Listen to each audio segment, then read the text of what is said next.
We are.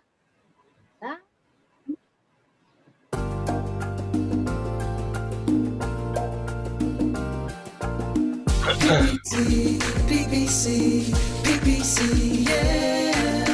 PPC, PPC, CPC, yeah. Join me so we can grow together. Conversation, get that healing. Let them know what they're missing. Share with your best friend. Hear this, yeah. Don't you dare miss your blessings. Powerful lessons, true confessions, yeah. PPC, yeah. A powerful tool for you. PPC, yeah. A powerful tool for you. PPC, It's the PPC Radio Show. Hosted by Cinda Williams and co-hosted by Shelly Williams. Music by All Night Long. DJ Joe Storm on the Grown Folks Radio. Grown Folks Radio. WGFB-FM Radio. So are you ready? Yeah. How it used to be. Something for everyone. 24/7, 365. After these messages, we'll be right back.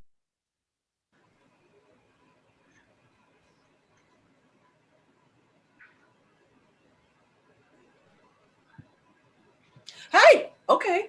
Well, I guess we're not listening to commercials today. The commercials, okay. Hi, Facebook. What's up with y'all? What's up with y'all? Hi, Hey, Craig. everybody. What's Hi, going Shelby on? Jill. Hi, Hey, DJ. I guess I won't be exiting the stage right, huh? Hey! So we got guests today, you guys. We're not going to really get started until we come back from commercials because we don't want them to miss anything. Hey, can we turn that sound off? I think that is your AOL. The AOL sound. It's my AOL. Thank you. AOL. Sorry about that. Oh, no problem. We got some daddy stuff to talk about today, y'all, because it's Father's Day weekend. So we have our father Craig Ingle with us. We have our father DJ K Disco with us. And we have our father Charles Hassan Williams with us, which is my favorite brother. So I'm very excited about this because I love the Menses in my life.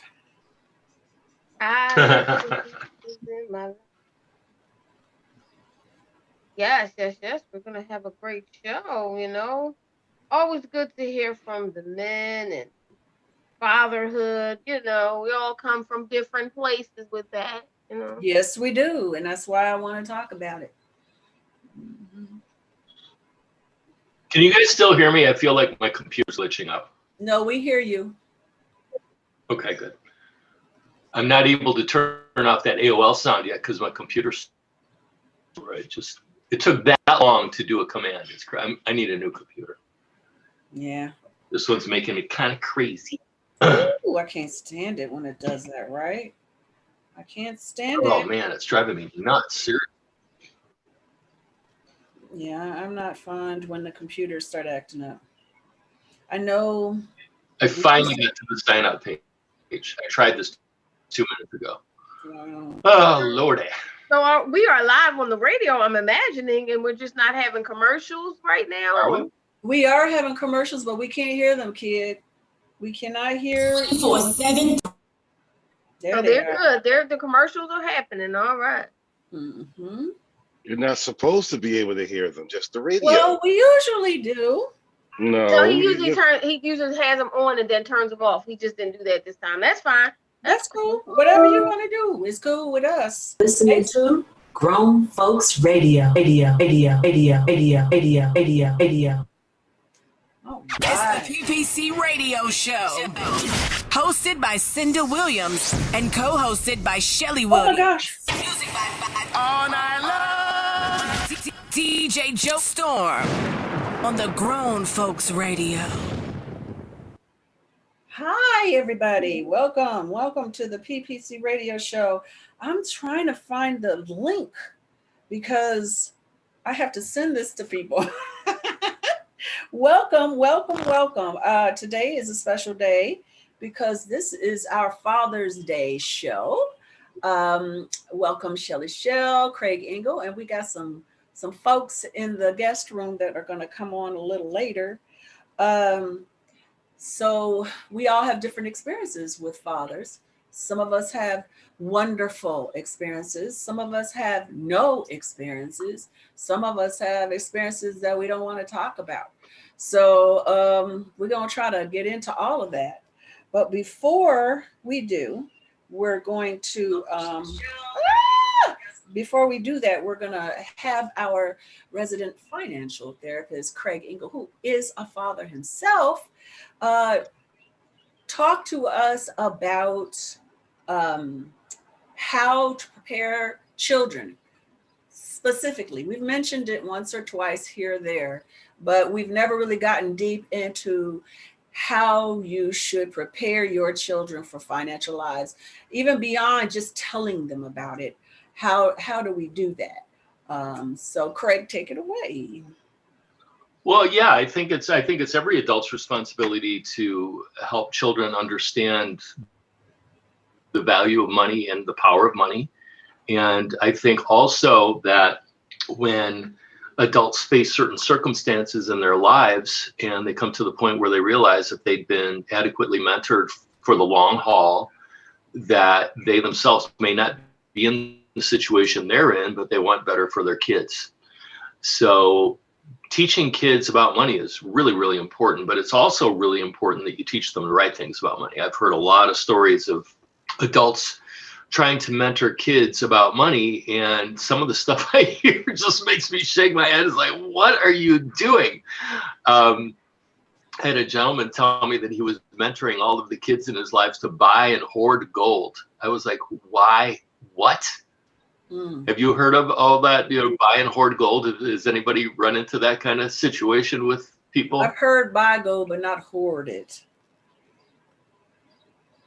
Oh no. Is he frozen? Oh, sucks. Oh my God. Oh, there you go. So like your Craig. gold brick and break a piece off stuff. It doesn't make any sense. Because they feel like it's the gold is a hedge against currency crashing. Well, if the currency crashes, there's going to be a lot of other things going on. And the things that are going to be valuable are things like food and energy and those types of things, right? Not necessarily a piece of gold or a gold coin that you break bits off of to pay. Nobody's going to want that.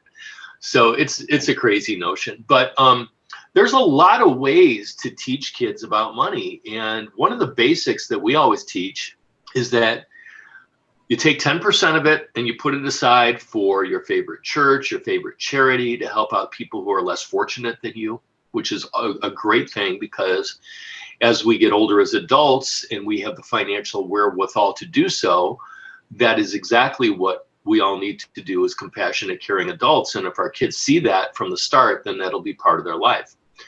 The other part of it is they have to save 10% or 20% or whatever it is that the adult deems necessary for the child. So if the kid's making a lot of money, but they don't need it, then more of it should be saved. But at a minimum, 10% for charity, church, whatever, tithing, whatever, 10% minimum for savings. You could go up to 50% if you wanted, and then the remainder for them to use as they wish. But then the really interesting thing, and this goes for adults too, is when you start saving and you start seeing the growth of your money, when you start investing it properly and you start seeing those types of results coming in, it makes it really easy to start playing a game with yourself where you really enjoy seeing that growth, and you enjoy seeing on paper how that money is turned from $100 into $125 or $1,000 into $2,000. And that kind of stuff helps over time. Any questions or comments so far? No, I wish I had gotten There's that. another. Yeah, right? Mm-hmm. We all do. I mean, I worked when I was a kid, but I blew all my money because I had no mentorship whatsoever when it came to money. And frankly, I wouldn't be working if I had invested a portion of that.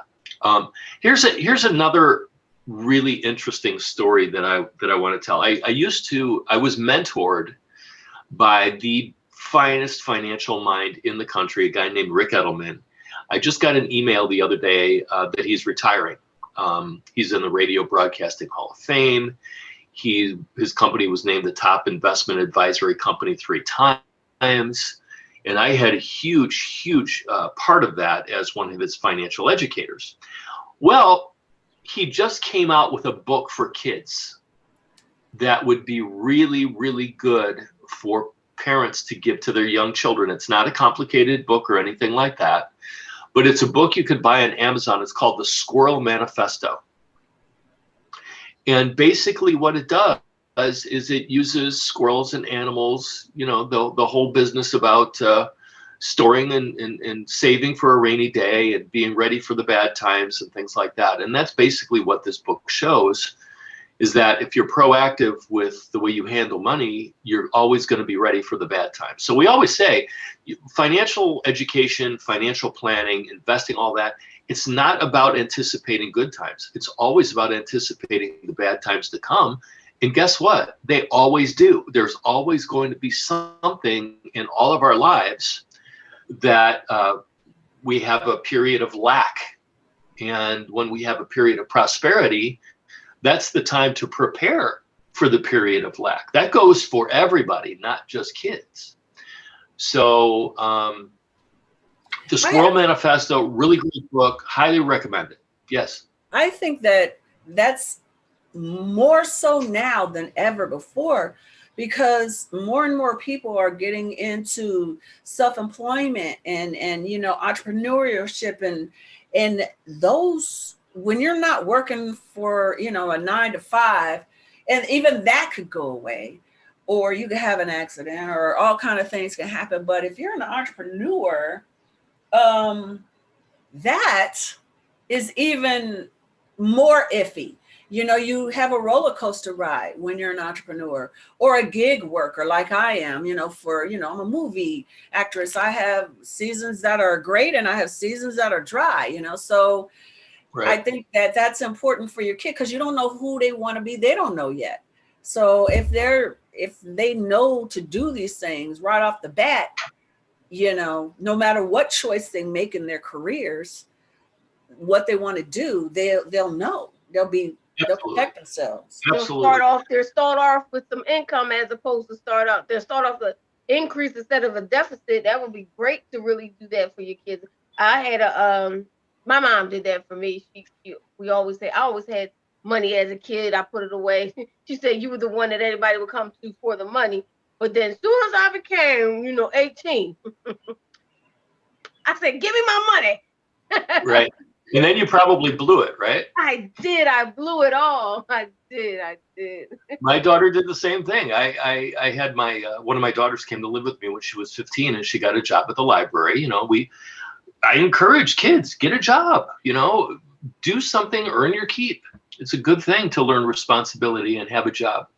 But I took half of her check and saved it. And by the time she left the house when she was 18, she had about $5,000 saved, which really started her off right. She blew it she was kind of like forced into buying a car that wasn't good for her. I mean, she bought a Jeep that was used and had a lot of miles on it, and it died like within a month. And all of her. So somebody was definitely counting their money on the way to the bank, selling a cheap car. So for kids, the other thing is when you're a teenager, and I'm sure that you ladies remember this, when you're a teenager, how much did your parents really know? Mine, by evidence of what they didn't do, they knew nothing. They knew nothing. Right, exactly. So you got to be teaching your kids the right stuff. And you've got to be teaching your kids to do stuff the right way from the get-go. And that will set that. And honestly, doing that for your younger people in your family, you're going to start breaking the cycle of lack in your community or in your family. So I come from a family where we experience lack on an ongoing basis. And we didn't get the same education either when it came to money. We weren't told any of that kind of stuff. So getting people going and children going on the right track when it comes to money, very, very important. Now, here's a really interesting story that I want to relate as it relates to money. Families, first of all, need to get comfortable talking about money. It's a big part of our lives, and it's a big part of how our future is going to look. You know, our future is going to look a lot brighter and a lot easier if we start saving for the future now. And the best time to do that is when you're young. So here's the story I want to tell. I've got two siblings. I've got a brother and a sister. Now, what the brother did is when he graduated from high school, he decided, I'm going to work and I'm going to invest my money until I just don't want to work anymore. So starting at age 18, he didn't go to college or anything like that. He delayed going to college, decided to go to work instead. Saved $5,000 a year all the way to age 26. So by the time he was 26 years old, he had invested $40,000 in the stock market, at which point he decided, you know what? I'm going to go to college now, and I'm going to use my remaining earning power, college, whatever, to live my life. I'm just going to leave that invested. His sister, on the other hand, what she did is she went to college starting at age 18, and she didn't start saving until she graduated from college at age 26. So she waited 8 more years than her brother did. She started investing at age 26 instead of age 18. She put $5,000 a year away until she retires at age 66. So the brother put $40,000 a year away starting at age 18. The sister started putting away $5,000 a year and did it every single year all the way until she retired at age 66. Who do you think had more money at retirement, the brother or the sister? I think the brother. What do you think, Shel? He started earlier, so I would say the brothers. He started earlier. He only saved $40,000. The sister, because she started putting $5,000 a year away at age 26, she put over $200,000 into her retirement savings and still did not match her brother's end nest egg. Her brother's end nest egg was somewhere in the vicinity of 2.5 million, whereas hers was about 2.1. So that goes to show something that we really all need to understand, and that's the time value of money. Money grows over time, and the more time that you have, the better off you're going to be. So the earlier you can start, if you can start at age 14, where you have your parent open up an account for you and help you put that money in there and manage it. In doing so, that money that you're investing now, in your teens and in your 20s and your 30s, is going to make you a very wealthy person when you're in your 60s and 70s in retirement, when you're not working anymore. So every single person in high school, maybe even junior high school, if somebody's motivated, should start thinking about retirement. Start thinking about, what do I want my life to look like when I'm not working anymore? What do you think, ladies? I agree. I mean, like I said, I wish I had known this stuff. I wish my parents had known this stuff. I wish their parents had known this stuff. Like you said, this is a cyclical thing that has to, so for our family, it's out of the next generation. My daughter, that's, learning from all of this, and all of our children. And my sister just had her twins, and my other sister's having a little girl coming up. I think that's when it starts, when they're born, What do you think about that Gerber thing? Have you seen that? The Gerber life insurance? Yeah. The Gerber thing about saving. Have you heard of that, Craig? Yeah. So, it's interesting. Everybody does need life insurance at some point. Young people don't need it nearly as much. And the Gerber thing is designed to build some value over time, but you can do it just as easily on your own. So when it comes to insurance, you can add your child on your own life insurance policy as a rider all the way through, I believe, age 26, and, get them $15,000, $20,000 worth of coverage in case, God forbid, something happens. But they really don't need much more than that because they don't have any assets yet. However, if you take the same amount of money and you invest it in a S&P 500 ETF, which basically includes all 500 stocks in the S&P, that traditionally grows at about 9-10% a year. And all of that growth, if you invested in that type of fund on your own, you get to keep all of that. If you give it to an insurance companies are very good at making money for themselves. They're the most profitable businesses on earth. They will grow that money, but it's going to take longer. So for young people, it's probably a good idea to get a little bit of insurance and then take the remainder and get that invested the right way. I have a question from Rhea, who is coming on the show soon. Oh, good. She says it does become challenging when your income is just enough to cover the bills. It then becomes difficult to put money away each check. So what do you say to that? That's what I was getting ready to say. I was right there with that. I was like, this all sounds good, but I hear this all the time. I hear this all the time, and I hear it not just from low-income people. I hear it from medium and high-income people. I talked to somebody a couple of weeks ago. She works as a legal secretary, makes $100,000 a year, and according to her, she doesn't have enough money to start putting it away. And we had a conversation about that. The thing is like I said, okay, tell me about your day. And she said, okay, what do you want to know? And I said, oh, do you make your own coffee in the morning, or do you go out for it? She goes, well, I go out for it. So, well, what do you buy when you go to get your coffee? Well, I usually get a coffee, and I usually get like a breakfast sandwich or a muffin or whatever it is. And I said, okay, how much you spend on that? And she's like, I don't know, $8, maybe $7-8. I said, okay, great.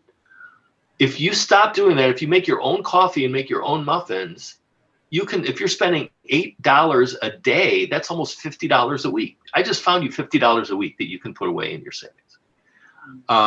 The way I always tell people to do it is do it like Uncle Sam does it. Just take it right out of your paycheck so you don't miss it. What does Uncle Sam do? They take that money out of your check and you work with what's left over, and they do it that way so they get their money. Well, you need to do the same thing for yourself. Work like Uncle Sam, pay yourself first. You're still going to be broke, but you're going to be broke with savings. And you're going to need those savings, whether it's for retirement planning, goal setting, you want to buy a house, you want to buy a car, you want to get through college, whatever it is. The only way to acquire that money is you've got to figure out a way to do it yourself. But what if the emergency comes up, right? You saved it all, right? And the emergency comes up. Do you suggest going into the savings, or do you act like it's act like it's not there? No. So that's part of the financial planning process. So part of what we always tell people is you've got to have a rainy day fund. You have to have it. You cannot have credit card debt. That's just giving money away. That's I talked to another person, actually somebody from this radio show. I talked to called me from Philadelphia. I've had numerous conversations with this gentleman, very fine guy, and he had some credit card debt. I said, pay it off. I said, you've got all this money in savings. He had some money in savings. I said, pay off your credit card debt, because the interest you're paying, that's free money for the credit card company. Don't do that. I asked him about his rainy day fund. He has $10,000 saved. I was like, that's great. What's your monthly nut that you have to crack for your monthly budget? He said about $3,000. I said, okay, so you have a little over the three months of rainy day fund. I'd like you to double that. We need that kind of money in case the transmission in our car falls out, the refrigerator stops working, the roof starts leaking, whatever it is. You need that money on hand so you can take care of it without putting it on a high interest credit card or taking out a loan to do it. So that's part of the overall process. You've got to have a rainy day fund. You have to have no debt. If you have debt, we want you to get rid of it. And when you put money into your retirement account, move heaven and earth before you touch it. That money, if you leave it and you allow it to grow, that's when compounding and exponential growth happens. And that's how you're going to become wealthy over time.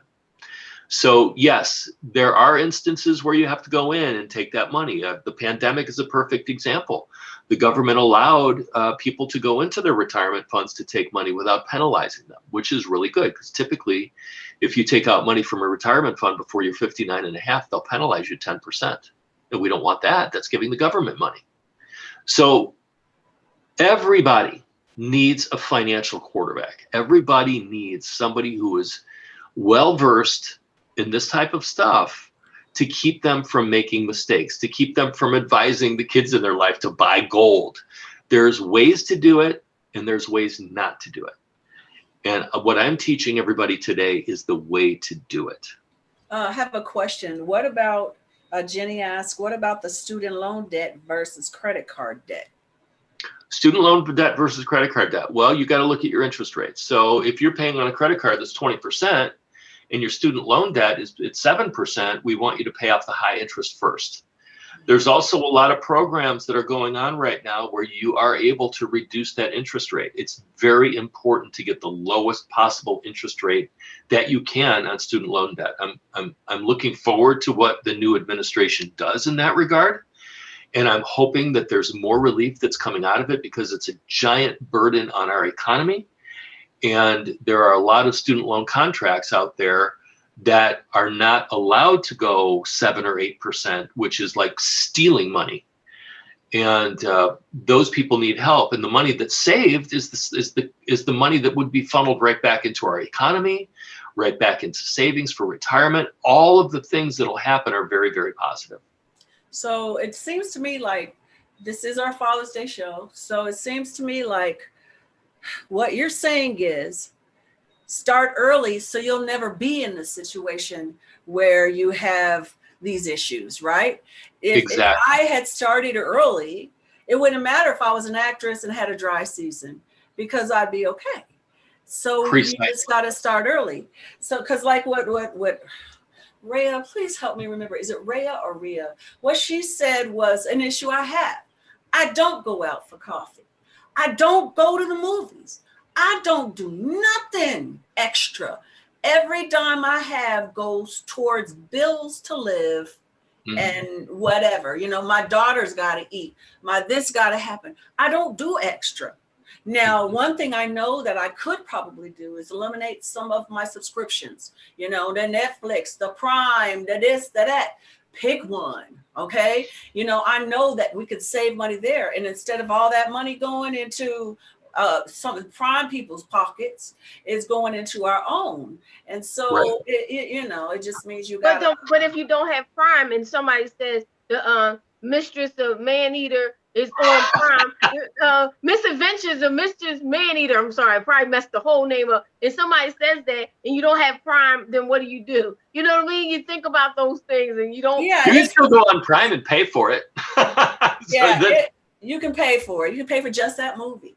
And but I just know that there are things that we don't think about that we can do as people that are in this position that we're not taught by our parents, that there are things that we can do that we're not even recognizing. I mean, look for the gas station with the cheaper gas, you know, as long as it's good gas. You know, there are things that instead of buying like the super high priced ketchup, buy the generic. I don't know. But you know what? I was taught by my parents, but when it came down to it, that moment that I had my CDs and I had a bunch of them, but when it came down to it, when that man left and I couldn't afford my house, I went flat broke at that point. So now the process of getting back to where I needed to be, I'm still doing that. I'm still on that road. But I did all that stuff. I had CDs. I mean, I was in banking. I worked as, people don't even know that. People said, you had a job? Yeah, I worked in the bank. And so I was in banking. So I had all this money saved. And all of a sudden, this man says, I'm leaving, and then you're left broke. So it's like, I hear you, but then how do you climb back out after you got the knowledge and just go broke again? Yeah. No, there's no question that we run into hard times. I think the real key is always, it's first and foremost is education. And now that you're getting this education, we don't care where you were before. Honestly, I don't care, Shell, that you had those issues. What I care about is where you are today financially and where you want to be tomorrow and what I can do to help you get there. That's really all that matters. Now, I have had other conversations with people who say the same thing. I don't have money. All my money goes to this or that. And we look at their budgets, and sometimes it really is that way. And then my advice is you need a side hustle. Honestly, there's a lot of ways to make money that really is enjoyable, frankly. My wife is a prime example. Larissa is a incredibly talented actress, but you're not always working on a movie, right? And you got to have money coming in. So what did she do? She taught herself how to face paint at kids' parties. She makes a lot of money doing it. She taught herself how to do balloons, balloon animals and all that kind of stuff. You would not believe the market for that. Summer festivals, corporate events, corporate picnics. They hire those kind of people. You can go and work for 2 hours and make $250. Especially if you look like Larissa. Well, yeah, exactly. or look like you. Woo! Everybody gonna hire you. You right about that. I would pay her if I was some dude to come and make some animals. Come to my kids' party. Make these balloon people animals, and just let. And I'm gonna bring all his friends will be at that party. Like, yes, I'm bringing my kids. No, I'm leaving the wife home. I'm bringing the kids today. I'm going to do it. Exactly. Yeah, Okay. you gotta have all the husbands lining up to get their face painted by Larissa. Exactly. So I am so sorry. Here we are again at this point. Today we are going to schedule you, Craig, for your own show. Okay, because we got to bring on Charles Hassan Williams, my brother, so we can talk to him and get to know him and talk about Father's Day and what that means to all of us, because we all have different definitions. So we're going to go to break now. Thank you, DJ Kid Disco. Come back and It's the PPC. It's the PPC Radio Show. Hosted by Cinda Williams and co-hosted by Shelly Williams. Music by All Night Long. DJ Joe Storm on the Grown Folks Radio. WGFB-FM radio. So are you ready? How it used to be. Something for everyone. 24/7, 365. After these messages, we'll be right back. For the health and safety of our guests and team members, we're here for you. That means frequently deep cleaning our stores and wiping down carts and baskets after each use, reserving dedicated shopping hours for our most vulnerable guests, providing masks and gloves to our team members, and offering contactless shopping options through the Target app, like Drive Up and same-day delivery. We are here for... All right. I know, Hassan, you're like, oh, what's going on? So we're just on a break right now, and then when we come back, we'll be to you. I'm going to walk away for 1 second, but we're right here. It's like you only got like 1 minute. So very good. Wait a minute, since I know you know Spanish. Un momento, right? I said it right? I don't know. Whatever. Hey. What's up, Whew, I had to run to the girls' room because I had a lot of liquid on the break. I heard. So, what happened? Hi, everybody. Facebook is still listening to us. This is my brother, Charles Hassan, if you don't know him. And he's hanging out with us today. What's the weather like, Hassan, in Texas? It's really muggy. You know, it's actually kind of hot. It's like, I want to say 85, 90. It's supposed to be really, really hot in the next couple of days. Wow. What about in Indy? I'm glad I missed that. He, you guys, I was with Hassan for 3 weeks, I think. And it was the entire time. I think we had 1 day over 90. Mm-hmm. Every other day. And then I went to Vegas.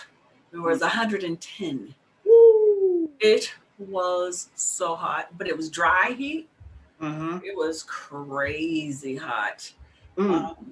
That's why all the people were walking around naked. We talked about that this morning. I saw more big booties and big TTs. It was crazy. And in Vegas, they haven't realized yet, the male population, especially of color, hasn't realized yet that it's no longer a fad to wear your jeans below your butt. So they still walking around. They still walking around slanging, huh? Is it busy? Oh my gosh. The day before I got there, Vegas opened again. So it was so many people. It was crazy. It was lots of locals. Wow. Couldn't go to any restaurant. All the nice restaurants were everyone 24/7, 365. Yo, what's good? This is Tracy Lee, and you already know I gets down with the get down, man. Grown Folks Radio all day. Hi, everybody. This is Cinda Williams, and I am the co-host of the Melanated Morning Show and the host of the PPC Radio Show. And you are listening to Grown Folks Radio. Radio. I love that echo.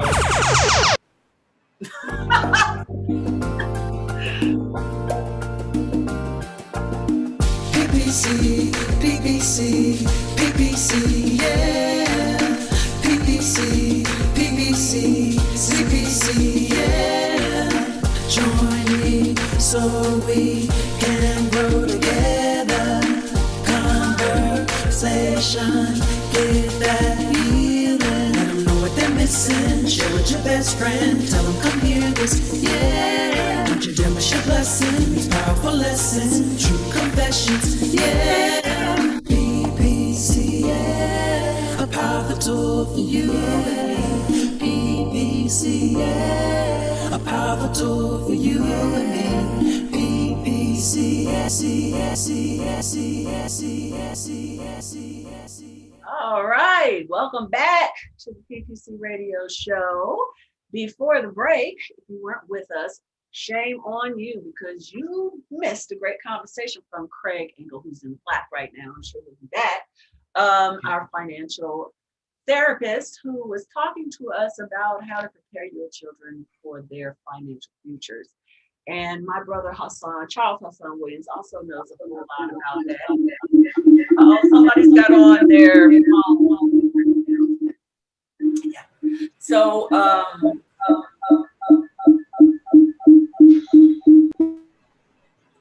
everybody got the phone turned down, please. I just muted the one. I think it was Craig's other phone. Okay. All right. Cool. So yeah, we were talking about how it's the parents' job to prepare their children in every way, including financially, starting off right when they're born. And I know that I didn't learn that, and I don't think you and the rest of us, there's 7 of us, really learned that. I think that you and Fred, tell me if I'm wrong, Hassan, did y'all learn that from your wives, or did you start learning? You did? Yes. Yeah, we learned. I think we both learned. I think probably Fred has always been good with money. Mm-hmm. He just has been. He's smart like that. I think I learned when I got with my wife Cheryl. I was a disaster prior to meeting her, so I have to give her the credit. Uh-huh.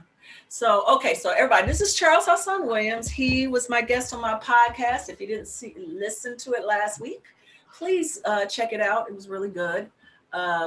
He was talking to us about his experience with our father, which was interesting for me, and also his experience as a father.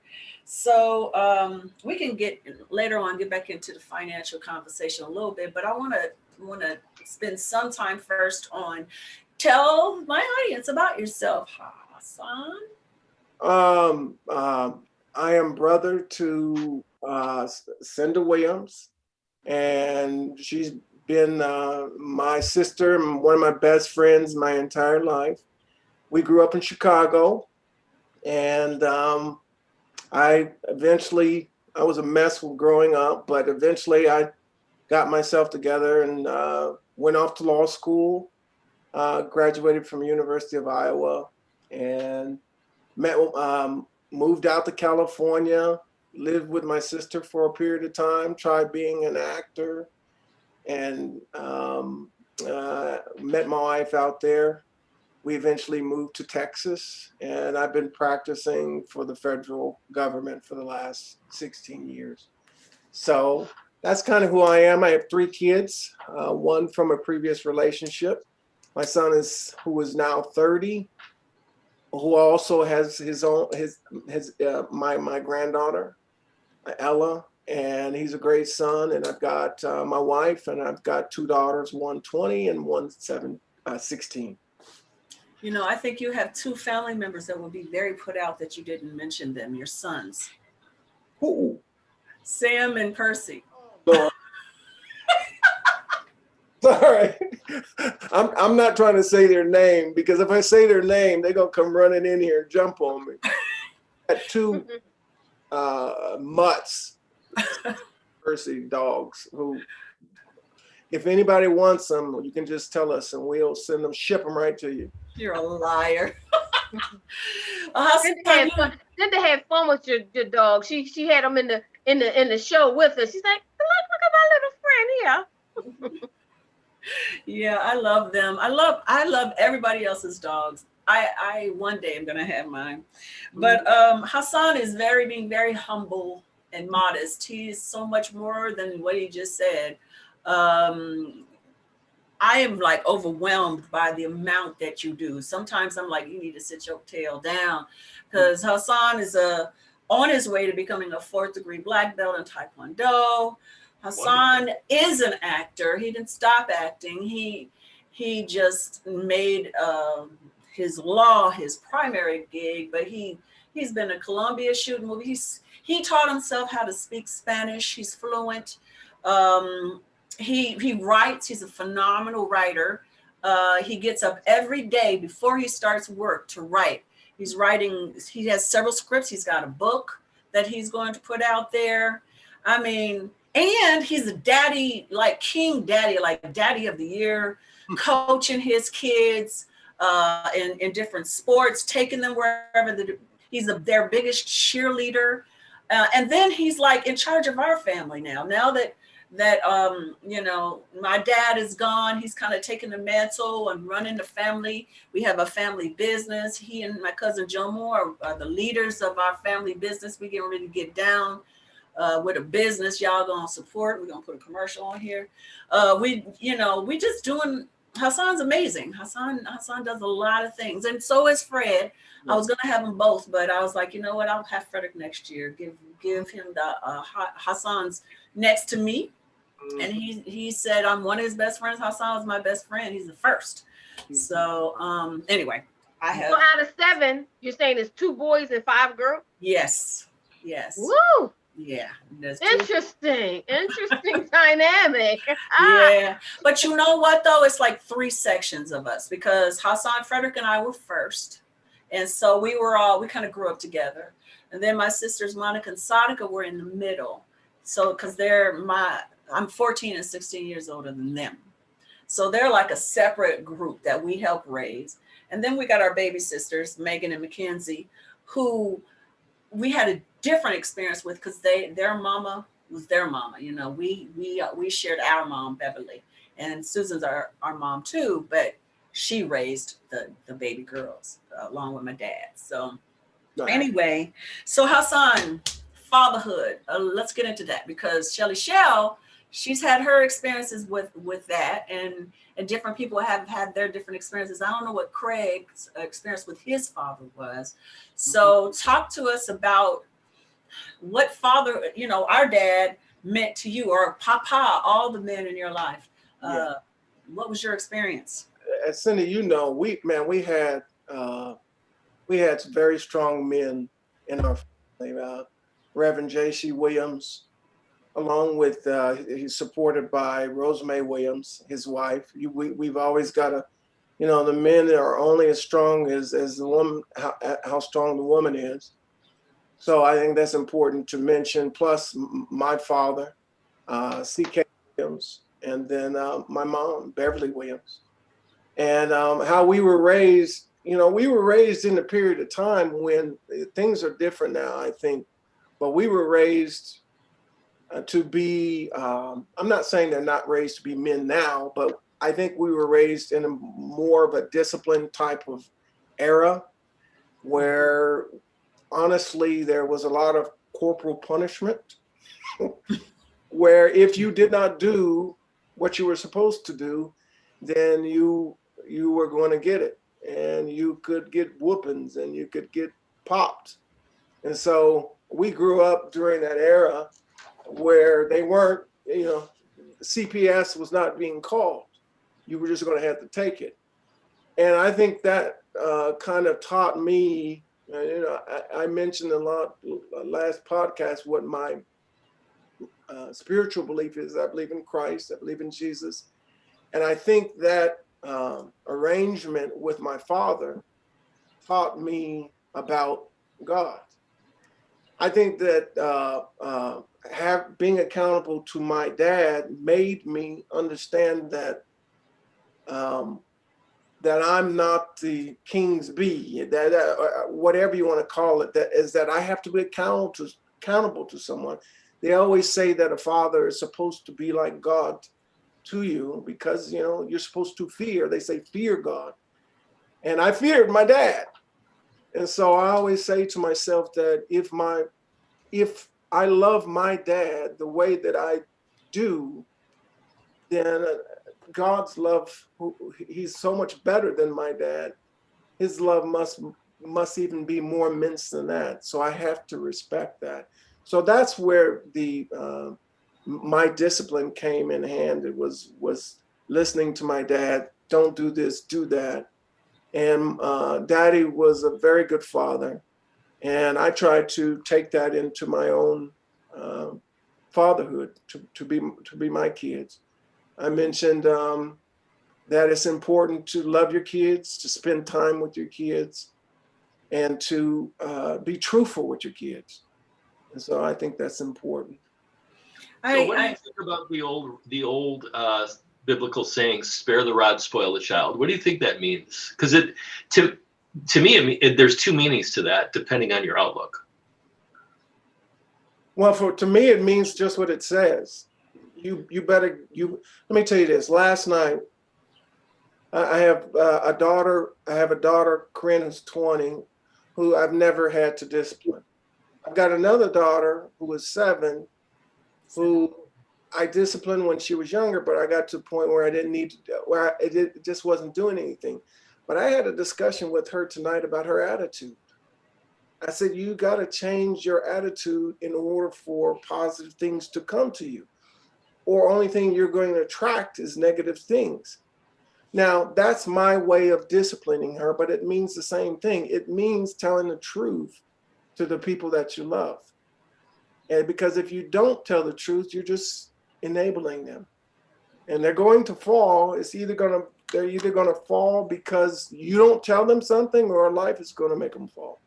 So you might as well, and I tell her all the time, if you don't listen to me, take my advice, then life will do my job, and it's going to be tougher. It's true. So I've heard both sides of that saying, if you spare the rod, you're going to spoil the child. Or the other interpretation is, spare the rod, spoil the child. The world will take care of the rest.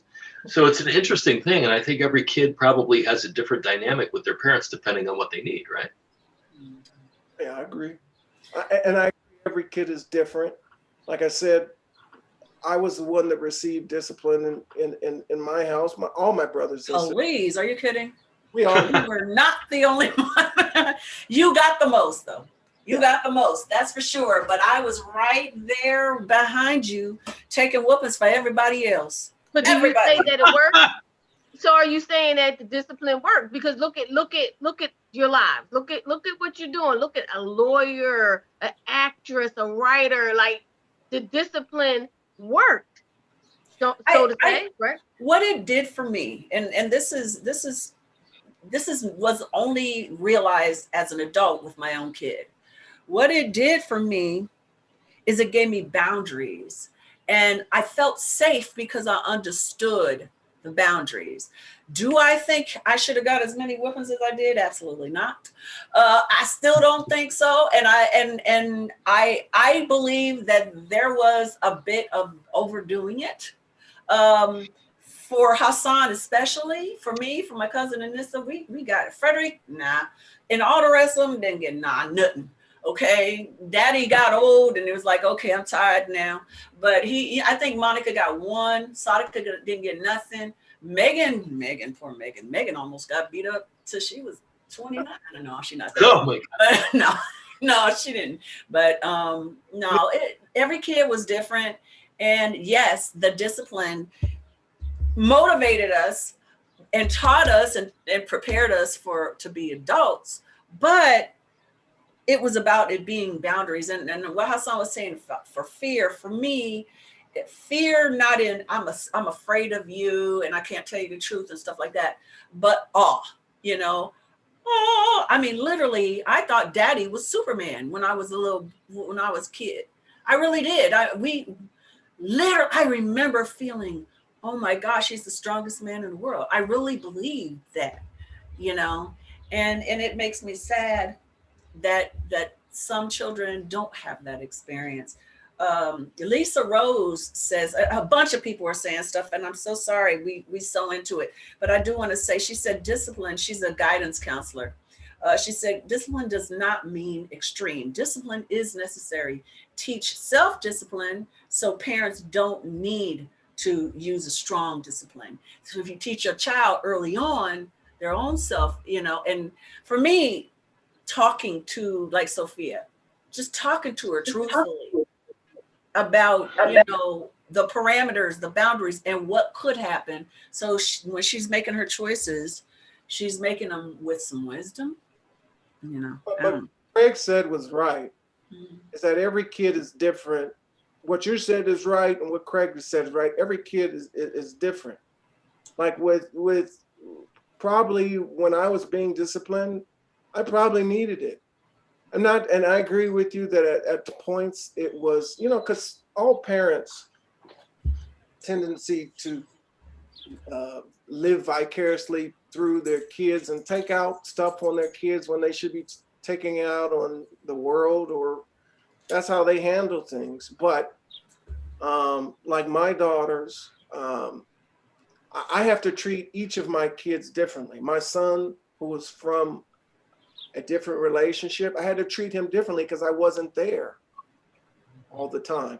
I spent a lot of time with him, but I was not always there. So I couldn't give him the same type of discipline. I can't tell him to do it one way when I wasn't there, because he can always draw back to that point that you weren't there for all my birthdays. You weren't there when I got hurt. You weren't there for every game. So I can't treat him the same way that I treat my daughter. My 20-year-old, I don't have to. I can just say something to her and it'll whip her right into shape. But the other 16-year-old, I've got to get in her face, and I need for her to see my eyes and for her to be afraid, for her to hear me.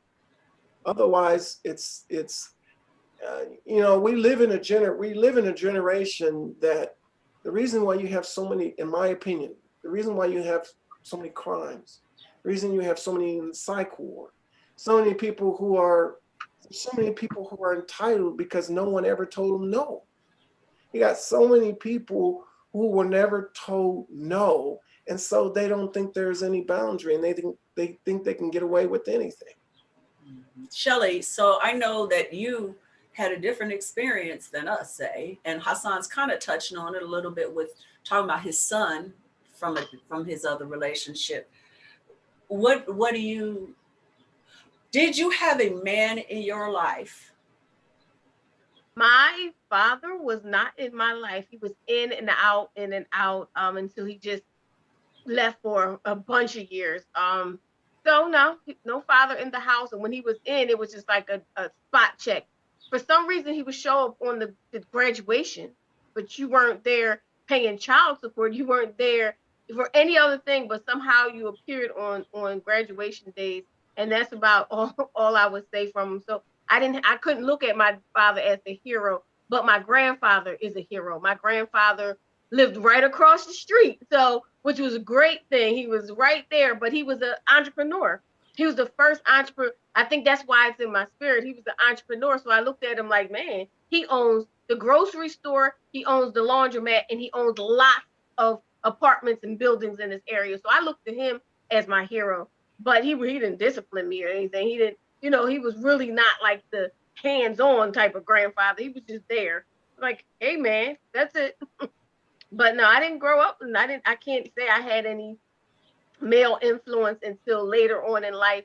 My mom got married when I was, a teenager, but that wasn't discipline either, because he gave me everything I wanted. It was like, well, she's a teenager, she's about to graduate high school, and that was it. So no, I didn't have your hero syndrome or hero thing. Hey, but I do appreciate great fathers. I think that it allowed me to see so many fathers, like men I meet that I date. I'm like, oh, you're amazing. I'm sorry to interrupt, but our live is interrupted. So people are missing this. It's interrupted? So maybe you want to check that. And on that note, since we are interrupted, I would like, it started back up. We got it. Thank you. So so your experience, we got 3 minutes before we break. Your experience, you still had a man in your life. The thing that I say, is if you don't, say you're a mother with children, especially, any children, if you don't have the relationship with the father, if the father's not involved, I think it's important for some man to be involved somehow. A safe man, not a predator, a safe man that's going to help give them a completely opposite perspective or a different perspective. I know William Lee, he had his grandfather for a long time. He's got his dad now, but it took time before he got to know his dad. So his grandfather helped. And then we had Omar. Was it Omar? I think it was Omar who said it. It might have been someone else. He said, sometimes the best thing is for you not to have that father in your life. I think it was Omar. I thought that was a great statement, because sometimes I think about it, I was like, well, maybe it was for the best. Maybe I would not be who I am today if he was there. Maybe I wouldn't have the stories I have because if he was there. So I didn't see it then. I promise you. For years, I've been bitter. For years, I've been, I would say my conversation right now would have been very different. It was for the years, it was a very negative thought. I would say some very bad things out my mouth. And you'd be like, you saying that? Yep. I had very negative thoughts. But one day, it was just, wow. I'm grateful because my mother was an amazing mother. And maybe if he was there, it would have been different. And I like who I am. I'm appreciative of who I am. So, and then when I found out his reason, he gave a pure reason. He said, the reason I didn't raise you and your brother is because I was selfish. I wanted to do what I wanted to do. I wanted to run around and do what I didn't want to pay child support. I didn't want to do anything. I was selfish. So that opened up me as a human being and changed me for the rest of my life. So I'm grateful that I got that closure. But before this, it was a very bitter, nasty, I would say some nasty things about him. A lot of people are saying stuff. Michael says something appropriate for now, relevant for now. He says, everything happens on purpose. Nothing is truly accidental. And I think, man, so many people have awesome comments. I hate that we miss it, but we're going to go to break. And then we're going to bring our gem, Jenny Graham, so she can bring you her self-help tools or gems. And then we'll continue the conversation in 3.5 minutes. It's the PPC Radio Show, hosted by Cinda Williams and co-hosted by Shelly Williams. Music by All Night Long. DJ Joe Storm on the Grown Folks Radio. WGFB-FM Radio. So are you ready? Yeah. How it used to be. Something for everyone. 24/7, 365. After these messages, we'll be right back. For the health and safety of our guests and team members, we're here for you. That means frequently deep cleaning our stores and wiping down carts and baskets after each use. All right. A lot of commercials going on. DJ Joe Storm is in the waiting room. Yeah, he can come in. He's a father. Or no, is he a father? You're really Is he allowed? Are you DJ Joe Storm? Are you a father? But I told him to come in at this point since he is a man, and this is a man subject. All right, there he is. And then he's gonna do his love mix. Hey, everybody from Facebook. So we lost you for a minute. So some of your comments disappeared, and yeah, off of my page, and I'm very upset about that because it was some great stuff. The last one you have, Cinda? Or where do you think there was a gap? When it turned off, when it came back, it didn't come back with everybody's comments. Lisa Rose, discipline does not mean extreme. Oh, you said that one. Yeah, there was a couple before that. Oh, before that? Mm-hmm. And Malik said some stuff, and Christopher said some stuff. Thank you guys. Michael Dunn said a couple of things. Michael's been chiming in. Yeah. Well, people, if you're still watching, you can just go ahead and repeat those comments. Just go ahead and write them again. It never hurt nobody to write them again. Yeah, if you want your point, brought up, please rewrite it. So because when we had that lapse, we lost the comments from you. So please. Yeah, like Christopher Barrios said, when all the grown-ups or parents are on the same page, the kids win. Yes. Mm-hmm. Also mentioned, Michael Dunn mentioned inflections in your voice when correcting your kids gets home to them in various ways. Christopher Barrios is when it comes to father, he has I believe it's 8 children, and they live in different areas, but he moved from Philadelphia to Charlotte, and they're able to maintain and manage the whole situation with nobody feeling left out. It's been a great, when I think about fathers, I think about Christopher Barrios, and I'm like, wow, you are really making it. WGFB-FM radio. So are you ready? Yeah. How it used to be. Something for everyone. 24/7, 365. Yo, what's good? This is Tracy Lee, and you already know I gets down with the get down, man. Grown Folks Radio all day. Hi, everybody. This is Cinda Williams, and I am the co-host of the Melanated Morning Show and the host of the PPC Radio Show. And you are listening to Grown Folks Radio. Welcome back, everyone. Man, if you missed the last hour, you missed a lot of great conversation. But thank you for joining us now. We have with us my brother, Charles Hassan Williams, who I'm honoring as father this year. And we got Father's Day coming up. So we wanted to spend some time, on every experience with fatherhood. And Shelly was just sharing with us how her dad wasn't there until later on, and she had to come to some closure on missing that in her life. And Hassan and I were also talking about discipline. So we're talking about a lot of things.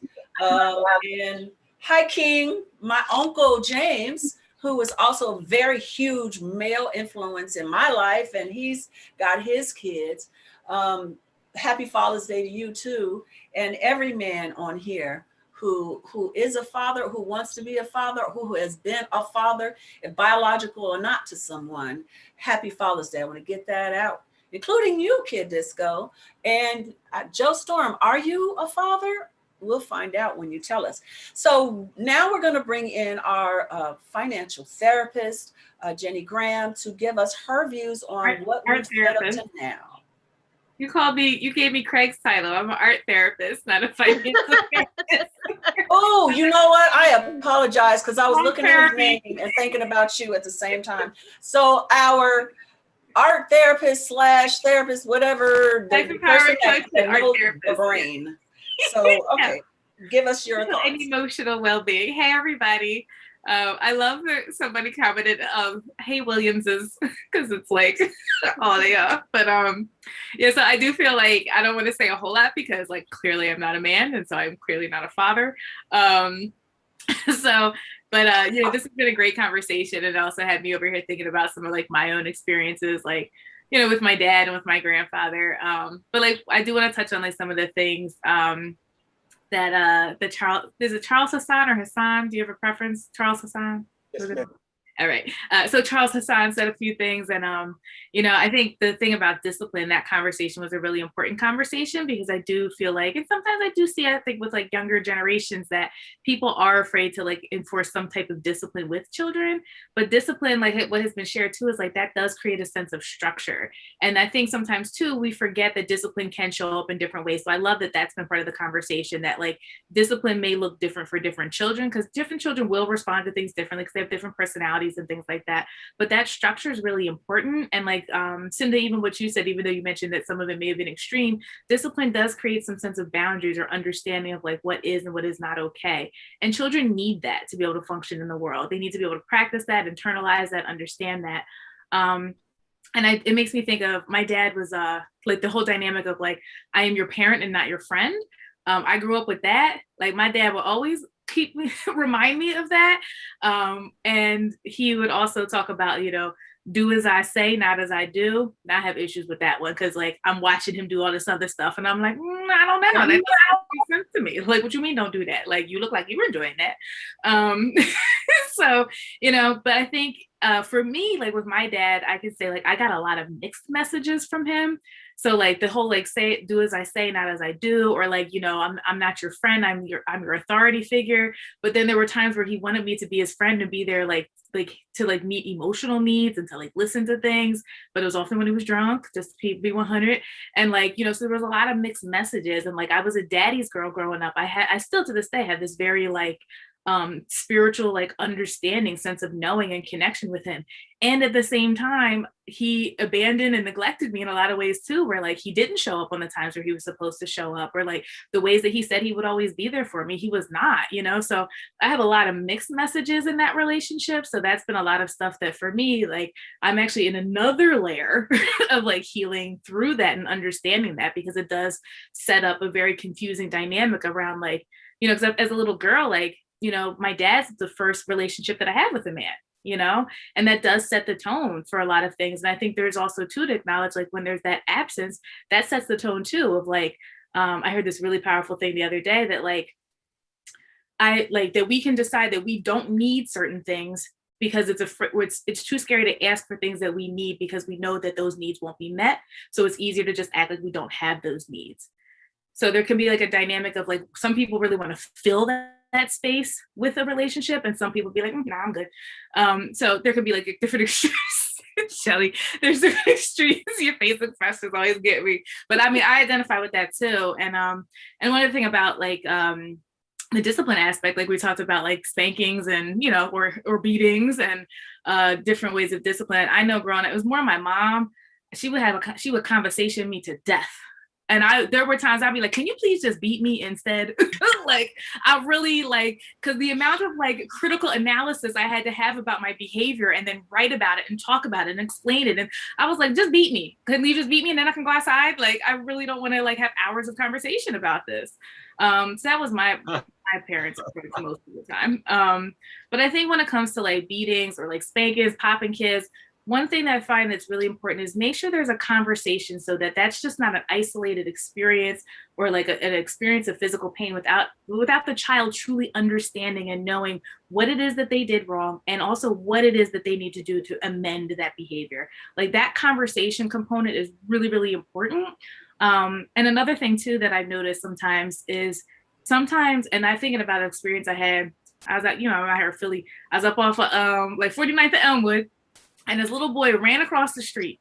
It was like dusk outside. I don't know why he was running across the street by himself. And his mom was in the car. Something, okay, he must have been like 7 or 8. And so she starts cussing him out about him running across the street. Thank God, like I was paying attention and I slowed down.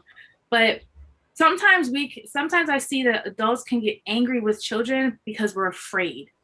And sometimes there needs to be that conversation, that follow-up conversation that like, the reason I reacted the way I did was because I was afraid, I was fearful of your life, and I love you and I care about you so much. But so often children will just receive the anger about their behavior and not the follow-up conversation of like, I was scared and my response to that was anger because I felt that like that was the energy I needed to feel to be able to protect you in that moment. So those are like my little nuggets. And then the last thing I'll just share, was about, because like Shelly, you mentioned your grandfather. So my grandfather, his name was Ken, so it was Ken and Jen, and he was my step grandfather, but he's the only grandfather I ever knew because my biological ones passed away before I was born, and he thought I could do absolutely no wrong, like I could punch somebody in the face in front of him and he would be like, well, you know, Jen's a very intelligent young lady and probably based on the circumstances, it may have been warranted. He was real intellectual too. So like he would do any and everything for me. Like my grandma jokes about how we go grocery shopping and like I'd be there for the weekend and I'd come back with like 8 different cereals and snacks and ice cream and bonbons. And she's like, she's here for the weekend. And he's like, but that's what she wanted. So I have some extreme experiences in terms of the men who've like parented me in my life, but they've all been good experiences. And like I as an adult, I think that's the other thing is like as an adult, I am now working through and piecing together the parts that worked for me, the parts that were harmful, healing from those, and then as an adult woman, like defining what it is that I want in relationships with men, whether that's romantic, friendships, or even like mentors, like, cause you know, I got some old heads in my life that I really love and appreciate who are there for me too. So those are my little gems for y'all today. Thank you. Wait a minute, you said something that just like I swear just rung through my whole entire spirit. You said your father is your first relationship, and how you react to men is how you're gonna do. So I just something just came to me. It said that I keep saying to people, I just want somebody to choose me, and I think that's because he didn't choose me. And I keep saying, why can't these people just choose me? I want somebody that chooses me, not me choosing them. Yeah. Choose me. And, you know, people that have kids and they always say, well, I want my kids to come first and my kids. And I keep thinking, I love kids, but what about me? Choose me too, right? But I think I'm wrong because I'm like, I know everybody's kids come first, but I'm like, choose me. Just choose me. Somebody choose me. And that's what I keep thinking. Like that just came from my father. Cause I'm like, I'm jumping. Choose me. Did you hear me? Did you say? Cause if somebody said to me today, well, yeah, all I want is my kids to be okay and my family to be okay, and I'm supposed to be his girl, right? And I was saying like, am I supposed to be okay or what? But they put their kids first, and they never choose me. And I, as a single woman with no children, I'm like, who's choosing me? Yeah. Been there, done that. I know how you feel, and it's true. I want to let the men talk because you know. But I will say this very quickly. I will never forget about 6 years ago. I went through a major traumatic thing, and in that thing, I made a lot of realizations about myself and my choices, especially my choices in men. And it came down to my relationship with my father. Every choice that I had made, all the patterns I had were based on issues that I had either dealt with or not dealt with my father, positive and negative. So I know how important it is, the relationship that you have with your children, because they make choices based on you. If say I had a son, I'm the first experience with a woman that he's going to have. So when he goes off and makes the decisions, our relationship will inform that. Just like with a daughter, her relationships with women will be informed by me. You know, so it's you. I don't think people realize when they have children how they help shape everything that happens with the kids. They really do. But you know, eventually they got to make choices. And they gotta know, okay, well, I know this about me and my relationship with my dad. So now that I know that, I gotta make different choices or better choices or whatever. But the relationship that you have with your dad, what you learn from watching your dad and your mom, it shapes you. It really does. It does. Along those lines, I think one thing that I think is important to remember when you're dealing with your parents, or whether you had parents or not, or whoever was a role model for you, is that the reason I was not there for my son, Justin, at the beginning was because I was terrified. I was terrified, like your dad. One thing that you said, Shelly, that I think is so important is what your father said to you. about him being selfish. He told you the truth. And even in our own lives, you have to accept the person where they are. You really have to accept the person where they are, because you being younger than that person, you don't know where that person has been. You don't know what experiences that they've been through. And honestly, most people just do the best that they can based upon where they are in their life. I was not there for my son physically, although he would come see me all the time. I couldn't be with the young lady because I was too immature. I was too selfish. I was thinking about me instead of what he would go through, because that's the only thing I had the ability to do. And so if you understand that, and it's less about you than it is about where they were, I think is important to understand. Yeah, I mean, what you bringing that up, that also like makes me think of like, because Shelly, I had a similar kind of conversation with my dad where he was honest with me, and he let me know that like when my parents were going through a divorce, that between that and like he was a Black man working in corporate America, and like the stress that he was experiencing, he felt really isolated and he really disconnected from everybody. And he told me at some point, he was like, and I disconnected from you. And he was like, and you were the last person I should have allowed myself to disconnect from. And so I think it's true. Like, yeah, it's like, I can accept that that's where he is. And he's shared a lot more with me about his life experiences, childhood experiences. And I understand and I can accept that. And at the same time, I still have to deal with the hurt that was created by him not being there, by the fact, like you said, by not being, he didn't choose me, And so I still have to process my hurt feelings about that. And I can do that and still be accepting of who he is and where he is, so that I can accept me where, about who I am and where I am. So I think it's also like that both of those things can exist at the same time, and it doesn't have to be one or the other. Kid Disco, what you have to say? Well, quite a few things. First of all, my father left when I was 2 and never came back ever. So all that closure y'all talking about means nothing to me. Secondly, first of all, I want to put this disclaimer out because I have to do this every year, because every year I hear the same crap. It's Father's Day coming up, or if it is Father's Day, and you see all these single women. Oh yeah, and me too. I want my present too. No, sweetie. You don't have the anatomy to do that. You will never be a father. You're a single mother, as mine was, who didn't try to do that. Always taught me I can never teach you to be a man. So I'm a horrible father. Let me tell you how horrible I was and still am.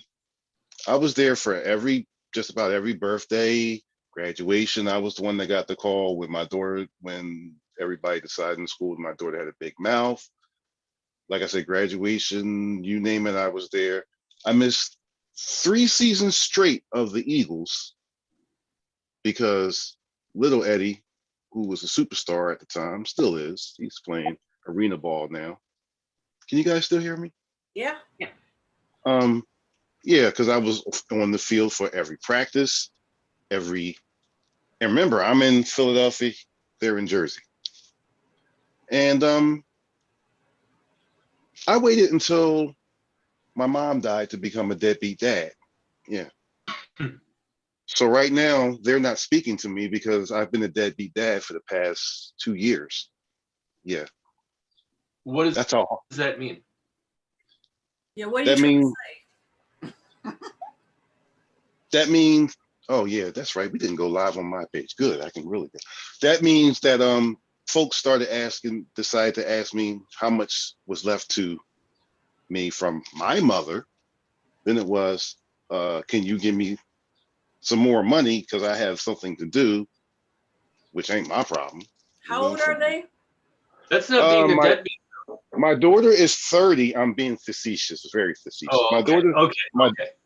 My daughter's 30 and my son is 28. Yeah. So I did say 2 years ago, right? Yes.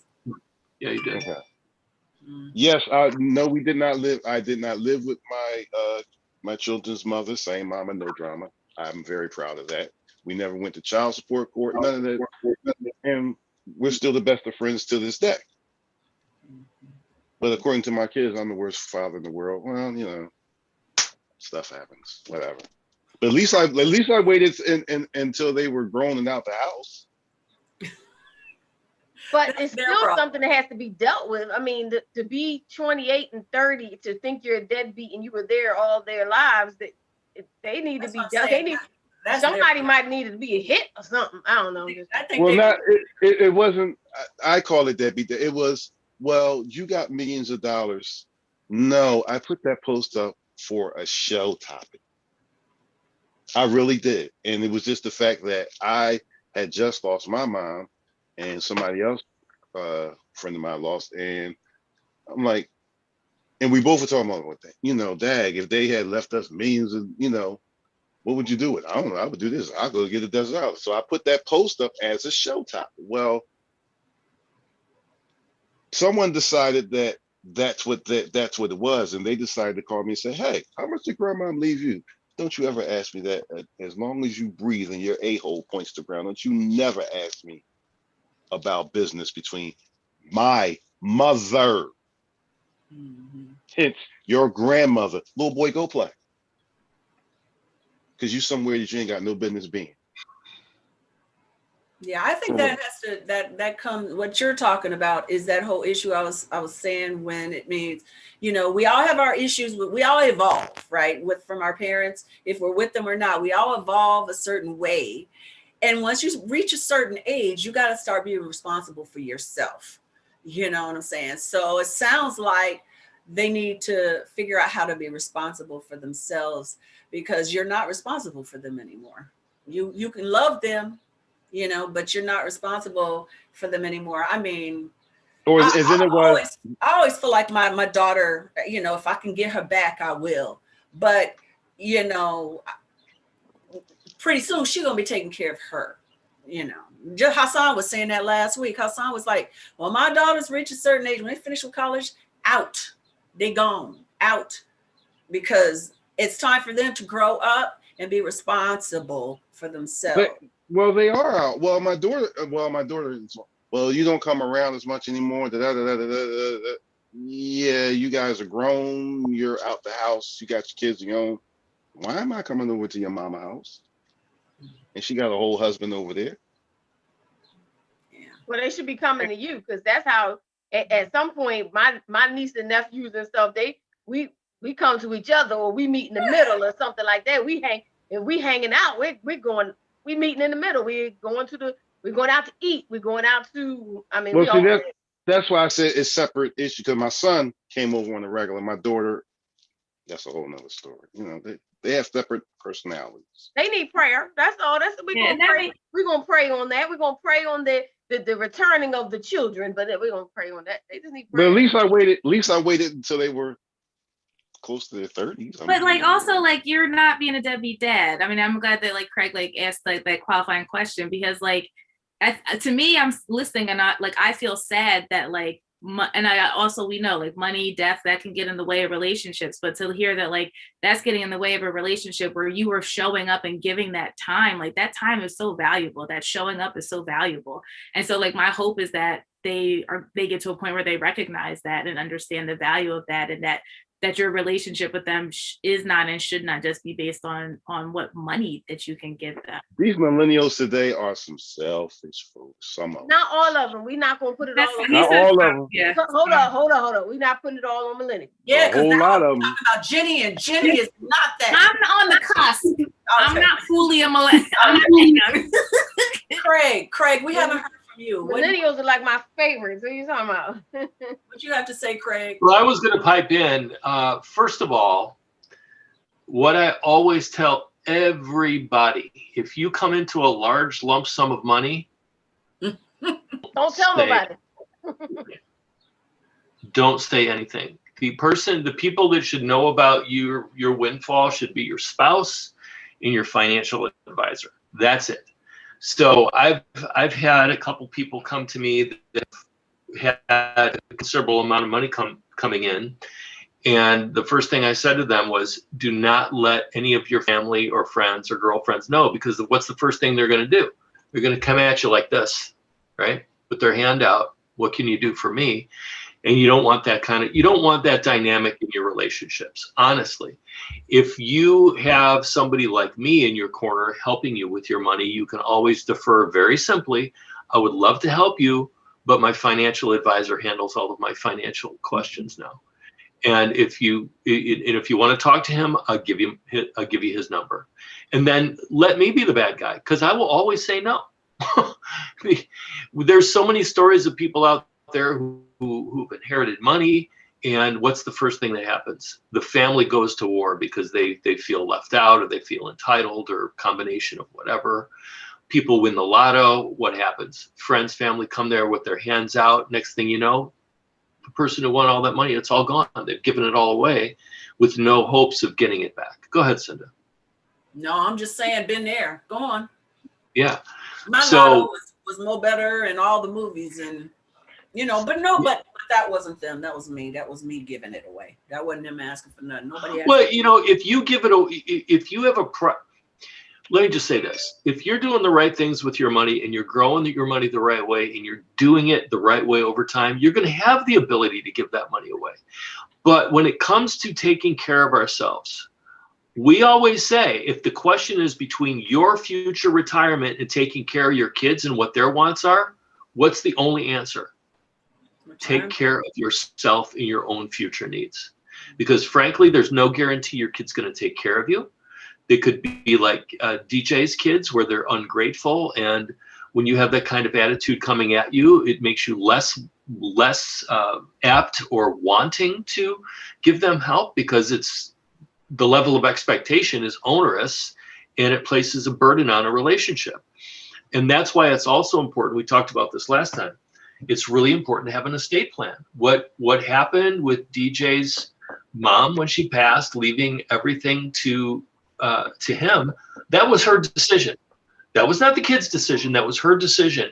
And it's unimpeachable if you have it in an estate plan. That's what everybody should be doing and looking at to make sure that these questions are answered.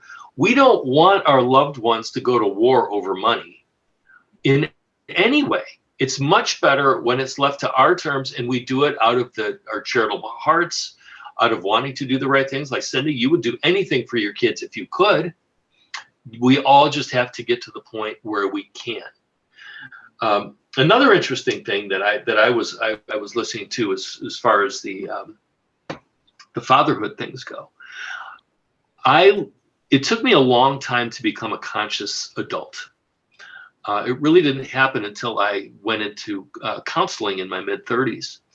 But at that point, I realized it was up to me to start breaking a cycle that was in my family for generations, a cycle of substance abuse and alcohol abuse and the dysfunction that comes from that. And we all have to recognize that we all come with our baggage and make a conscious decision to break that chain. And hopefully we can break that chain before it affects our kids too much. What's interesting is that I'm older now. I'm in my 60s, and it's a lot easier for me to be lucid and conscious in my 60s than I was in my 20s, which is kind of an unfair thing, because I wish I had the fathering ability and the logic ability that I have now when I was in my 20s. I just didn't. So I just feel like it's up to us as men to do as much as we can of breaking the cycle of dysfunction, and no matter what it is, whether it's alcoholism, substance abuse, other types of addictions, breaking away from family dynamics, whatever it is. So socially, as a functional male in society, I'm trying to mentor all the kids in my life. It's a really satisfying feeling to be at the point now where I can. I just knew I couldn't before. Well, can I read a few comments? Sure. So, Michael Dunn said, tough love also proves to be effective when properly used in moderation. Definitely Yes. read the fine print. Lisa says, it concerns me that discipline is mostly associated with physical punishment. Discipline comes in many forms. Learning discipline is important for a successful life in society. So I agree. And I think we talked about that. And she had said, Shelley, your feelings are representative of deep-seating feelings of rejection and abandonment. And I feel like you've evolved because you have had that closure that Eddie wasn't able to have with his father. And sometimes I think you gotta create the closure for yourself. You know what I mean? Father yourself, and then talk to yourself as you would have had your father do. And then maybe you can heal from that time. Because I believe everything happens for a reason. It really does. Even the hard struggles that we have, they're helping to evolve us and help us grow and changing patterns and all of that. Hey, Joe Storm, did you want to say something? First of all, are you a father, man? No, I'm not a father. Mm-hmm. But I am an uncle to the kids. I got nieces and nephews. And as you see in my background photo, that's my father in the back. I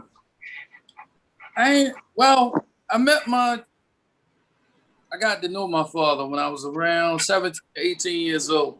Prior to that, he wasn't really present in my life, but my mother never badmouthed my father and told me to actually go meet and know my father. When I met my father, I actually got to know that he's a wonderful man, is a wonderful man, and we have an awesome relationship, and I love my father very much. Awesome. That's awesome. So, that's a blessing, because that doesn't happen for many, not for a lot. Especially over the last maybe 40 years, it really became a thing for families to be split, for children to have children, for tribes to break up because tribes aren't together anymore. We're all spread out. It used to be everybody lived in the same block. Now, like Hassan's in Texas, Fred's, and we're all spread out. That's why I moved back to the Midwest. When you and Hassan and Cheryl left me in LA, I couldn't stay there because they were my tribe. Diane left me, Anissa left me, all my family left me, and I had my friends. I love them, but I needed my tribe to help me raise my child.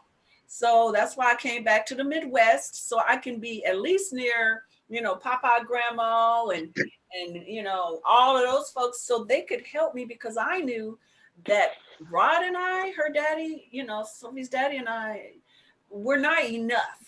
She needed more. She needed, because there's so many voices that can help shape you in a positive way, because mommy's going to mess up. Daddy's going to mess up. So when mommy messes up, sometimes grandma will help. Sometimes auntie will help. Uncle will help. Cousins will help. The next door neighbor, if you let them, will help if they're loving people. You know what I'm saying? So tribes are so important. And I think we got to get back to that, because what's crazy is I didn't have that growing up. My grandmother had a stroke by the time I was 3 years old and was paralyzed from the neck down. So my mom had to raise my aunt and my youngest uncle. By my father being from Chicago, because I was actually born in Chicago. Once he left and went back to Chicago, I had no contact with him whatsoever. I did not meet my grandmother and all of them on that side until I was in my 20s, and my kids were like, I was in my 30s, because my kids were like 10 and 12. And we went up there. I'm from Cabrini, supposedly from Cabrini Green.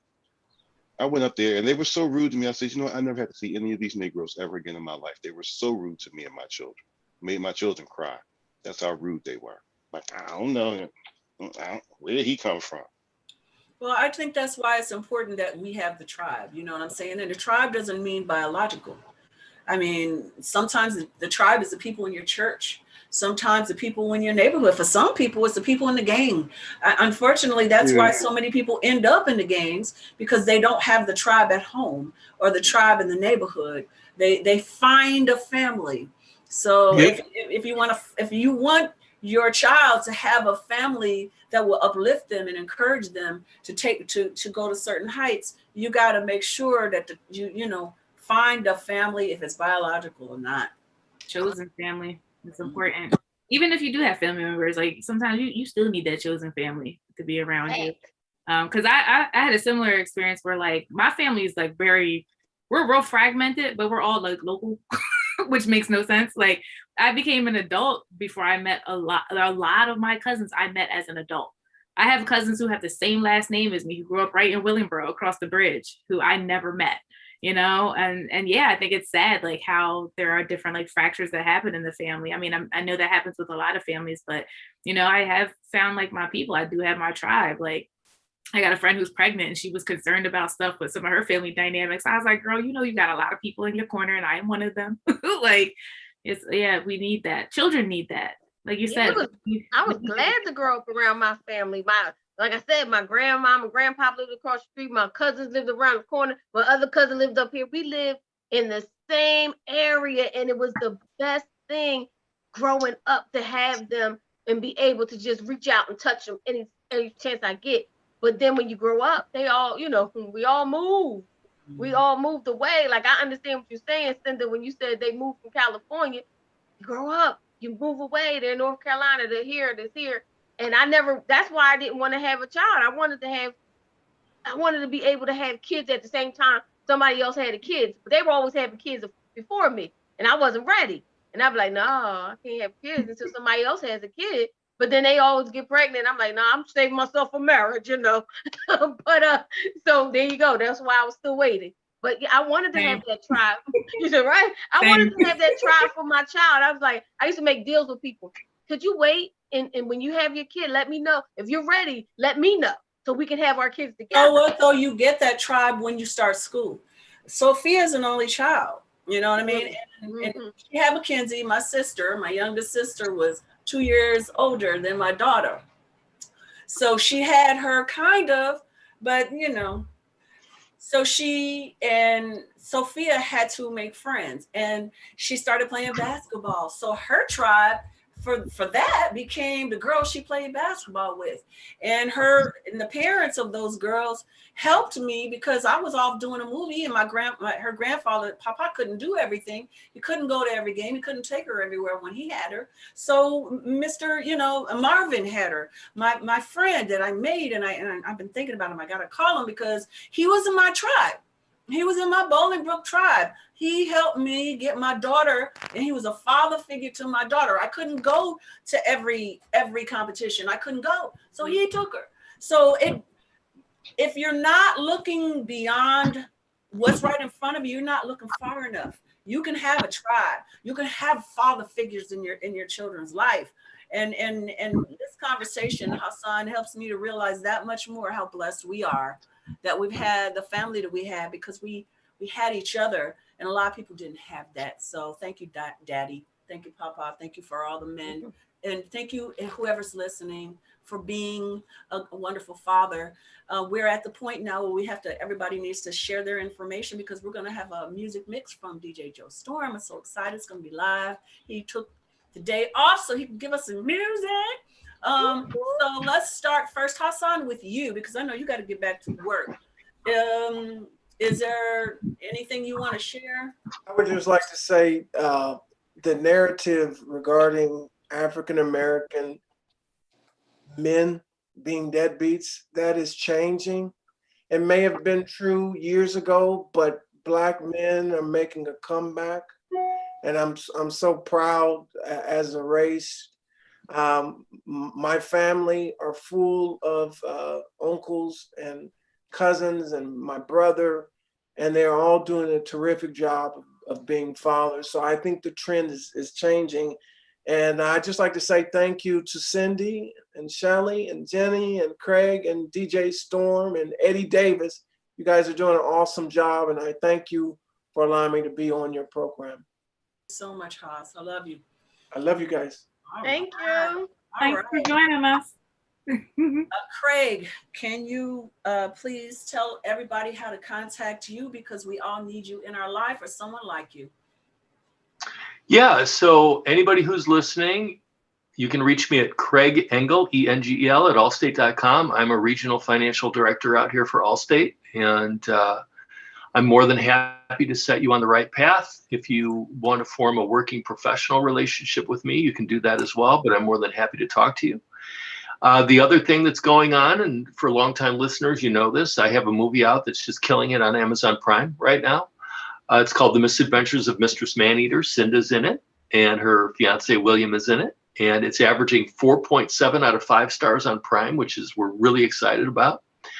And yeah, we're really happy about that. So if you watch it, leave a review. Let us know what you think. We'd love to hear what you think. It's a romantic comedy. It'll make you feel good, and it'll compel some really interesting conversations. And we just had a review that said it was one of the best movies of 2020.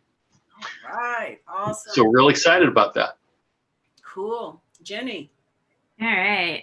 So yes, I'm a life empowerment coach and a licensed art therapist, and you can check out more about my work at Trauma Free University. That's my organization. But I actually want to plug an event. So if you are in or near the Philly area, so Shelly Kid Disco, DJ Joe Storm, where are you? You're not in Philly. Are you in Philly? You're not in Philly? Oh, okay. Okay. Well, you can come up this way. So speaking of a family affair today, I'm actually going to be partnering with an organization called Creative Praxis, and we're doing a family day of healing with a bunch of other really wonderful like wellness people, and that's going to be on June 26th from noon until 5 p.m. at the Vincent G. Panatti Rec Center, and that's on 22nd and Lippincott. So this is going to be a free outdoor event. There's going to be food vendors, there's going to be giveaways, there's going to be all types of mental wellness resources, including yours truly. I'll be there, and engaging people in some subconscious affirmations and creative conversation with yourself. There's going to be performances, there's going to be all types of really great stuff. So that is on June 26th from noon until 5 up at 22nd and Lippincott here in Philly. So please come out for this family day of healing. Thank you. Shelly. Yes. What do I have going on? Oh, tonight, once again, PPC radio show is going to be on television, 10:30 p.m. on Comcast 66, Verizon 29 in Philadelphia and all over the world. phillycam.org/watch. So wherever you are in the world, you can watch it on phillycam.org/watch. And on Juneteenth, we're having our 6-hour virtual telethon to honor Dorothy Brunson, the first African-American woman in the nation to own a station. We're doing 6 hours honoring so many people, and Philadelphia gets a section of this. So of the 6 hours, we get an hour. Philly gets an hour. So we're honoring the Fat Cat Clique, Keith from Up the Block, MC Breeze, Deanna Williams. Oh, so many. It is so many from Philadelphia, and surprising is some UX alum coming on board, but we're honoring them because without Dorothy Brunson, we would never have been on TV. So that is June 19th from 1 p.m. to 7 p.m., 6 hours, and you can go to Dorothy Brunson Foundation on Facebook. It's going to be amazing. I'm excited. All right. Kid, do you want to go or can I go, or what do you want to do? Because I usually got us, but there's other things you want to talk about. Yeah, I just want to say, I just want to talk about 2 newer programs we got coming on tomorrow night. In your mic. In my mic. Can you hear me now? Can you guys Yes. hear me? Thank you. Tomorrow night, 8 o'clock, me, Sensen 100 on the Grown Folks Radio. We just talk music. It's funny. It's fun. You'll love it. And speaking of closure and opener and all that stuff, Monday night. Yes. Melanated After Dark. Yeah. They talking, last time it was self-care. This time is couples care. They talking about boinking, y'all. I'm talking about sex. You said boinking. Boinking. Mm-hmm. Get it, don't stop, get it. So yes, Shelly Shell, Sensen 100. Who else is it? My girl Bethy Boo, and one other person. Who? Oh, Money on the Scene. Money on the Scene gonna be there Monday night, 8 o'clock to 10 o'clock. And then we're also gonna have our awesome DJ Joe Storm. He's gonna do the music that night live at the end of the show. And tomorrow, Melanated Morning Show. Please come back. We got some guests coming next month or in July. It's gonna be cray. Y'all gonna be very excited. And PPC Radio, what's it called? Podcast is this with this guy named Jarrell Reed, who's awesome. He's coming on next week to this show. And so please support. And we ain't talking about absolutely nothing tomorrow. We're just gonna talk about nothing, and it's always fun. So one of these days, DJ is going to have me on his show. He keeps threatening me. Yeah. You were just on it. What was No, it, he's 2-3 talking about weeks? the Man Cave show kind of stuff. So y'all. I haven't even done it. You know what? Listen, real quick, 20-second plug. In the next month, I'm gonna finally launch it. The Man Cave, like he said, Man's Law, DJs for social change. In other words, you ain't talking about music, we talking about men getting together and talking about what's going on in this world and how can we change it as men, as fathers. That's what I'm talking about. Awesome. Stay So, tuned. Thank you everyone for listening, supporting, sharing, watching, sending, doing, watching on TV, all that. We love you all. Thank you all, everyone that's here. Hassan had to go back to work. DJ Joe Storm, take us out. Hard stop at 4. Be Hard good, stop at 4. We gotta Good go. seeing you. Thank you, Craig. You Jimmy, got it. we'll see you later. Hey, everybody.